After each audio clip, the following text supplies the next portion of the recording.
King for 5 minutes. Thank you, Mr. Speaker. It's my honor to be recognized to address you here on the floor of the United States House of Representatives. And I come before you this morning to remind this House and to speak about the procedure that is pending in the Senate and some activities that need to take place in this House before that is likely to happen. And that, of course, is this impeachment of the President of the United States. It took place December 18th.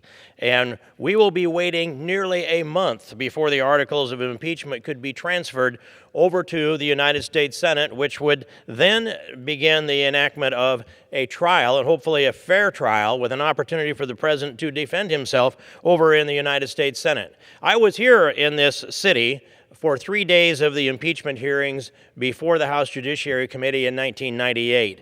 And I was able to observe the activities here in this House, how people acted in a, I'll say, the people who were the people who were defending Bill Clinton were not serious outside the camera and in the House Judiciary Committee.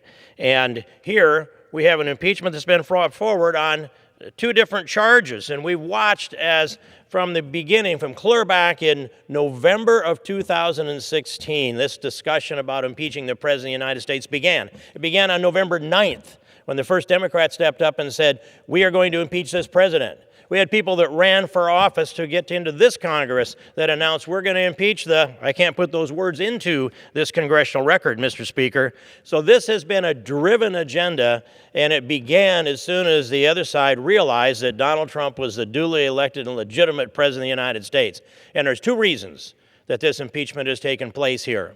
One of them is because there's a deep, visceral hatred for Donald Trump among the hardcore left in this country that's driving the caucus on that side. And another reason is because the investigations that came about because of the weaponization of the executive branch of the United States, and I mean particularly the Department of Justice, within it the FBI, some of the State Department, much of the intelligence community, working together to surveil President Trump's campaign operations, and then as President-elect Donald Trump's, President-elect his inauguration activities and the communications before that, and their surveillance afterwards. And the circumstances that came about when James Comey took information that was proprietary and many say classified and leaked it to a professor at Columbia University with directions to leak it to the New York Times with the objective of creating a special counsel that needed to be Robert Mueller, who couldn't have been changed differently by then Attorney General Jeff Sessions because he had recused himself from Russia. This is the backdrop of this. Impeachment puts a cloud up in front of the activities that took place that should appall this nation at the highest and highest level. And so now what I ask, Mr. Speaker, is this, that let's get these articles of impeachment done in this House this week. Let's send them down across the rotunda to the United States Senate. Let's ask the Senate then, go ahead and work your will under your rules. But my ask is this, having lived through this as a witness back in 1998, we didn't get a clean verdict in the United States Senate. I'm going from memory here. I didn't look up these articles and the actual vote, but I remember this.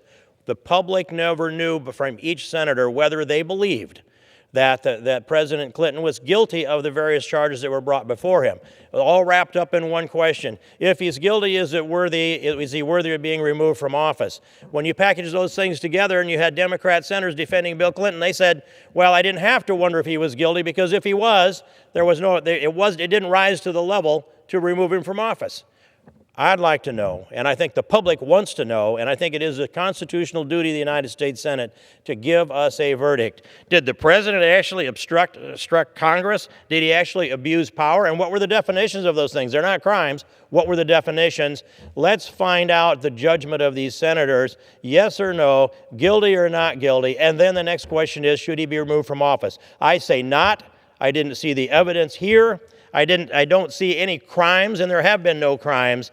And all it amounts to and also is in delaying these articles of impeachment, if the Speaker can block a majority action from the House of Representatives, the Speaker can block every action from the floor of the House of Representatives. It is not a sustainable position for the Speaker to refuse to message and have a de facto veto, because that would make the Speaker of the House all-powerful with a veto for any piece of action that would come through the floor of the House of Representatives. Let's get this done this week, and I encourage the Senate to get it done quickly. I'd like to see the President stand here before us at the State of the Union address, February 4th, and be able to announce to the world that he's been exonerated by the United States Senate. Mr. Speaker, I yield back.